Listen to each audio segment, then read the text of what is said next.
2 లక్షల పెట్టుబడి, unlimited growth. EcoBlue AdBlue franchisee. Smart investment, great returns. Andhra Pradesh తెలంగాణల మధ్య బంధాన్ని మరింత బలోపేతం చేసే దిశగా అడుగులు పడుతున్నాయి. ఎందుకంటే గ్రీన్ఫీల్డ్ హైవేతో ఆంధ్రప్రదేశ్ తెలంగాణని ప్రధానంగా Hyderabad to Amaravati, via Amaravati to Machilipatnam, ఇది ఒక గ్రీన్ఫీల్డ్ హైవే, 12 వరుసల రహదారి, భారీ రహదారిని express way, access controlled express way కింద డెవలప్ చేయాలని భావిస్తున్నారు. దీంతోపాటు ప్యారలల్గా high speed bullet train proposals కూడా నడుస్తున్నాయి. ఈ రెండింటికి సంబంధించి ఆంధ్రప్రదేశ్ తెలంగాణ ప్రభుత్వాలు ఇచ్చినటువంటి కొన్ని సూచనలను కేంద్రం ఇప్పటికే పరిగణలోకి తీసుకుంది. ఫైనల్గా తెలంగాణ ప్రభుత్వ విజ్ఞప్తి మేరకు ఇటు 12 వరుసల రహదారి, అటు హై స్పీడ్ బుల్లెట్ ట్రైన్ రెండు పక్క నుంచి ప్రణాళికని డిజైన్ చేసేలాగా ఆమోదిస్తూ సూత్రప్రాయ అంగీకారాన్ని కేంద్రం తెలిపినట్టుగా సమాచారం. అంటే ఈ క్రమంలో చూస్తే హైదరాబాద్ నుంచి అమరావతి వరకు వెళ్ళేటువంటి మార్గము, ఎందుకంటే high speed bullet train Amaravati నుంచి చెన్నై వైపు డైవర్ట్ అవుతుంది, కానీ హై స్పీడ్ బుల్లెట్ ట్రైన్తో సంబంధం లేకుండా గ్రీన్ఫీల్డ్ హైవే మాత్రం అమరావతి నుంచి నేరుగా బందర్ వరకు వెళ్తుంది, అంటే మచిలీపట్నం వరకు వెళ్తుంది. సో ఈ రెండింటిని హైదరాబాద్ నుంచి అమరావతి వరకు సమాంతరంగా నడిపేటువంటి ప్రతిపాదనలకి కేంద్రం సూత్రప్రాయ అంగీకారం తెలిపినట్టుగా తెలుస్తుంది. అతి త్వరలో దీనికి సంబంధించి అఫీషియల్ ప్రకటన కూడా వచ్చే ఛాన్సెస్ ఉన్నాయి. ఒకసారి చూద్దాం అసలు ఏంటి ఈ కథ, ఏం చేయాలనుకుంటున్నారు, దాని గురించి మనం తెలుసుకుందాం. First high speed bullet train గురించి మనం చాలాసార్లు డిస్కస్ చేసాం. దేశవ్యాప్తంగా 7 హై స్పీడ్ బుల్లెట్ రైల్ కారిడార్స్ని కేంద్ర ప్రభుత్వం ఈ బడ్జెట్లో ఆమోదించింది. వాటికి సంబంధించి ప్రీ ప్లానింగ్ వర్క్ అంతా కూడా కంప్లీట్ చేసి వచ్చే సంవత్సరం 2027లో పనులు ప్రారంభించే దిశగా అడుగులు వేయాలని భావిస్తుంది. దీనిలో దక్షిణాది హబ్గా హైదరాబాద్ని ఎంచుకుంది. శంషాబాద్ నుంచి దక్షిణాది హబ్ కనెక్ట్ అవుతుంది అనమాట. అంటే ఉత్తరాది నుంచి వచ్చేటువంటి ట్రైన్స్ శంషాబాద్లో కనెక్ట్ అవుతాయి. శంషాబాద్ నుంచి దక్షిణాదికి వెళ్ళేటువంటి ట్రైన్ నెట్వర్క్ అంతా కూడా ఒక హబ్గా పనిచేస్తుంది. అందులో కీలకమైంది హైదరాబాద్ నుంచి చెన్నై వెళ్ళేటువంటి corridor, high speed bullet train corridor. అది వయా విజయవాడ ఆర్ అమరావతి అనుకున్నారు. ఇప్పుడు అమరావతి రాజధాని కాబట్టి అమరావతి మీదుగా వెళ్ళబోతుంది. సో ఈ రెండు రాష్ట్రాల మధ్య కూడా ఇది హై స్పీడ్ కనెక్టివిటీని తీసుకొస్తుంది. దీంతోపాటు కొత్తగా ఏర్పడబోయే రాజధాని ప్రధానంగా ఆంధ్రప్రదేశ్తో ఒక డీల్ తెలంగాణ ప్రభుత్వం కోరుకుంటుంది. గత 12 ఏళ్ళుగా ఏంటంటే మచిలీపట్నం పోర్ట్ నుంచి ఆపరేషన్స్ టేకప్ చేయాలి. అది తెలంగాణకి అత్యంత సమీపంలో ఉండేటువంటి పోర్టు. చెన్నై వరకు చేయాలంటే ఖర్చుతో కూడుకున్నటువంటి వ్యవహారం అవుతుంది కాబట్టి మచిలీపట్నం పోర్టుని టాప్ ప్రయారిటీగా తెలంగాణ ప్రభుత్వం తీసుకుంది. గతంలో కేసీఆర్ ప్రభుత్వం కావచ్చు, ఇప్పుడు రేవంత్ రెడ్డి ప్రభుత్వం కావచ్చు. సో దీనికి ఒక గ్రీన్ ఫీల్డ్ 12 వరుసల యాక్సిస్ కంట్రోల్డ్ హైవేని, ఎలివేటెడ్ కారిడార్ని డెవలప్ చేయాలని చెప్పని డిసైడ్ చేశారు. సో ఆ రెండింటిని పక్కనే పంపించేటువంటి ప్రణాళిక అనమాట. ఒకసారి మనం ఇది చూస్తే కనుక ఇది జాతీయ స్థాయిలో రూపొందించినటువంటి మ్యాప్. ఇది వివిధ దశల్లో స్క్రూటినీలు అయిన తర్వాత హైదరాబాద్ అంటే హైదరాబాద్ కాదు, శంషాబాద్ నుంచి హైదరాబాద్ని కనెక్ట్ చేయాలనేటువంటి ప్రపోజల్ వచ్చింది. సో అందులో భాగంగానే ఈ ప్రపోజల్స్ని కేంద్ర ప్రభుత్వం కూడా అంగీకరించడం తెలుస్తుంది. మొత్తం 760 కిలోమీటర్ల లెంత్ ఉండేటువంటి ట్రాక్ ఇది. ఎందుకంటే Hyderabad to Chennai via Amaravati corridor అనమాట.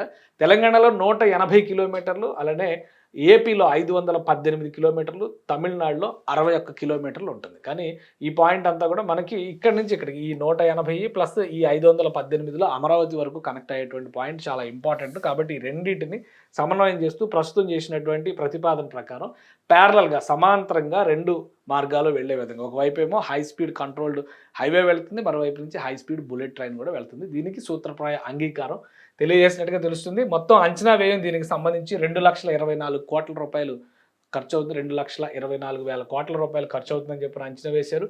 తెలంగాణ పరిధిలో 180 భూమి కావాల్సినటువంటి భూమి, మొత్తం ట్రాక్కి సంబంధించి 790 హెక్టార్ల భూమి సేకరించాల్సినటువంటి అవసరం ఉంటుంది. తెలంగాణలో ప్రతిపాదిత స్టేషన్లు Shamshabad, Bharat future city, dry port, అలానే నాగార్జున సాగర్, హాలియా దగ్గర, వాడపల్లి ఇక్కడ వరకు తెలంగాణలో ఉంటాయి. ఆంధ్రప్రదేశ్లో రూట్ మారుతుందన్నమాట. సో ఆంధ్రప్రదేశ్లో వెళ్ళేటువంటి రూట్ ఇక్కడ నుంచి మనకి అమరావతి వైపు నుంచి అటు ఒంగోలు, నెల్లూరు, ఇట్లా తిరుపతిని కనెక్ట్ అయిన తర్వాత చెన్నైకి వెళ్తుంది. అది నెక్స్ట్ ఫైనల్ అయింది. బట్ తెలంగాణ ఆస్పెక్ట్లో ఈ 2 మార్గాలు కూడా ప్యారలల్గా ఉంటే భూసేకరణ సులువవుతుంది, కన్స్ట్రక్షన్ స్పీడ్ అవుతుంది, యాక్సెసిబిలిటీ పెరుగుతుంది. అదేవిధంగా ఎక్కువ స్ట్రెస్ పడకుండా ఇన్ఫ్రాస్ట్రక్చర్ గ్రోత్కి కూడా ఇది ఒక కొత్త చరిత్రకి నాంది పలుకుతుంది. ఎందుకంటే యాక్సిస్ కంట్రోల్డ్ హైవే హైదరాబాద్ నుంచి టేకప్ చేయాలంటే ప్రస్తుతం ఉన్నటువంటి NH65కి ప్యారలల్గా టేకప్ చేస్తే కనుక కొత్త మార్గాలు అభివృద్ధి చెందడానికి అవకాశం ఉండదు. అందుకనే ఫ్యూచర్ సిటీని ఒక బేస్ క్యాంప్గా డిసైడ్ చేసుకుని శంషాబాద్ నుంచి ఈ రూట్ని అమరావతి వైపు మళ్లించాలని తెలంగాణ ప్రభుత్వం భావిస్తుంది. దీనివల్ల అటు రంగారెడ్డి జిల్లా నల్గొండ జిల్లాలో ఉన్నటువంటి దిగువ ప్రాంతాలన్నీ కూడా అభివృద్ధి చెందడానికి కొత్త ఇండస్ట్రియల్ గ్రోత్ కారిడార్ల డెవలప్మెంట్‌కి అవకాశం ఉంటుందని చెప్పి తెలంగాణ ప్రభుత్వం ఈ ప్రతిపాదన చేసింది. సో, దీనికి ఒక సూత్రప్రాయ అంగీకారం వచ్చిందంటే రాబోయేటువంటి రోజుల్లో ఖచ్చితంగా దీన్ని ఆమోదించే అవకాశం ఉంది. ఇక 12 వరుసల గ్రీన్‌ఫీల్డ్ హైవే ఏ విధంగా ఉంటదంటే ఇది 297 కిలోమీటర్లు అంటే సుమారు 300 కిలోమీటర్లు ఉంటుంది. ఇప్పుడు ఉన్నటువంటి ట్రాక్ ప్రకారం అంటే ఇప్పుడు ఉన్నటువంటి NH-65 ప్రకారం చూస్తే కనుక హైదరాబాద్ నుంచి విజయవాడకి వెళ్ళడానికి 300 కిలోమీటర్లు అవుతుంది. కానీ విజయవాడకి అవతల 70 కిలోమీటర్ల అవతల ఉన్నటువంటి అమరావతికి మచిలీపట్నంకి కనెక్ట్ అవ్వడానికి కూడా ఇక్కడ 300 కిలోమీటర్లే అవుతుంది. అంటే డిస్టెన్స్ కూడా తగ్గుతుందని చెప్పని ఈ మార్గం నుంచి డెవలప్ చేయాలనేటువంటి ప్రతిపాదన చేశారు. సో, 12 వరుసల గ్రీన్‌ఫీల్డ్ ఎక్స్‌ప్రెస్ వే ఉంటుంది. దీన్ని ముచ్చెర్ల ఫీచర్ సిటీ సమీపంలో తిప్పారెడ్డిపల్లి దగ్గర నుంచి ప్రారంభమవుతుంది. 118 కిలోమీటర్లు తెలంగాణలో ఈ మార్గం డెవలప్ అవుతుంది.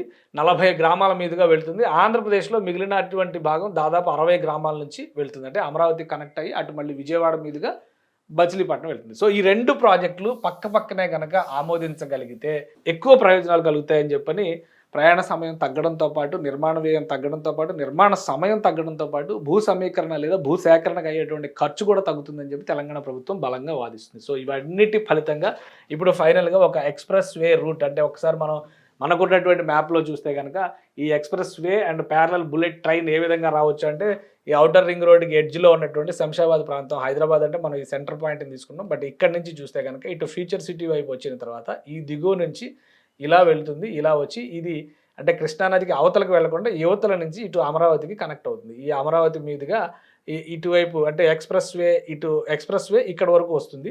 ఈ అమరావతి వీధిగా వెళ్ళేటువంటి దానిలో బుల్లెట్ ట్రైన్ ఇటు నుంచి ఇటు ట్రైన్ టర్న్ అవుతుంది. బట్ ఎక్స్‌ప్రెస్ వే మాత్రం ఇక్కడ ఇన్నర్ రింగ్ రోడ్ గాని, ఔటర్ రింగ్ రోడ్ గాని కనెక్ట్ అయ్యి ఇటు విజయవాడ సమీపం నుంచి మళ్ళీ బందర్ వరకు వెళ్తుంది. సో, ఇక్కడ కేవలం ఈ చివరి 70-80 కిలోమీటర్లో మాత్రమే లేదా ఒక 100 కిలోమీటర్లో మార్పు రావచ్చు. బట్ మేజర్ పోర్షన్ అంతా కూడా కొత్త రూట్‌ని డెవలప్ చేసేటువంటి మార్గం అవుతుంది. ప్రస్తుతం NH-65 చూస్తే కనుక మనం కృష్ణానదికి అవతల వైపు నుంచి వస్తుందన్నమాట. ఇటు సూర్యాపేట, కోదాడ వైపు నుంచి ఇటు విజయవాడకి కనెక్ట్ అవుతుంది. ఇటు ఆల్రెడీ ఇది బందర్కి రోడ్డు ఉంది. అది కాకుండా మరొక రోడ్డు డెవలప్ చేయాలనేదే ఇక్కడ ప్రణాళిక. సో, ఇక్కడంతా కూడా పోర్ట్ రిలేటెడ్ యాక్టివిటీ అందుకే డ్రై పోర్ట్ మీదుగా వెళ్తుంది. అంటే ఇక్కడ పోర్ట్ లేకపోయినా కానీ పోర్ట్ యాక్టివిటీస్ అన్నీ కూడా డ్రై పోర్ట్ దగ్గర క్లియర్ చేస్తారు. కస్టమ్స్ క్లియరెన్స్ చేసేటువంటి అవకాశం కూడా అక్కడి నుంచి ఉంటుంది. యాక్సెస్ కంట్రోల్డ్ హైవే కాబట్టి ఆ వెహికల్స్ ఎక్కడ ఆగుతుంది అనేది కూడా చూడడానికి అవకాశం ఉంటుంది. సో, అవి నేరుగా పోర్ట్ ఏరియాకి వెళ్ళి ఎక్స్పోర్ట్ చేయడానికి అవకాశం కలుగుతుంది. ఈ 2 అంశాలను దృష్టిలో పెట్టుకుని తెలంగాణ ప్రభుత్వం ఈ ప్రతిపాదనని కేంద్ర ప్రభుత్వం ముందర పెట్టింది. సూత్రప్రాయ అంగీకారానికి కేంద్ర ప్రభుత్వం వచ్చినట్టుగా తెలుస్తుంది. సో, ఈ 2 ప్రాజెక్టులు ప్యారలల్‌గా సమాంతరంగా అయితే కనుక 2 తెలుగు రాష్ట్రాలకి ప్రయోజనం. At the same time infrastructure growth stories కూడా కొత్త పవర్ పాయింట్స్ యాడ్ అవుతాయి.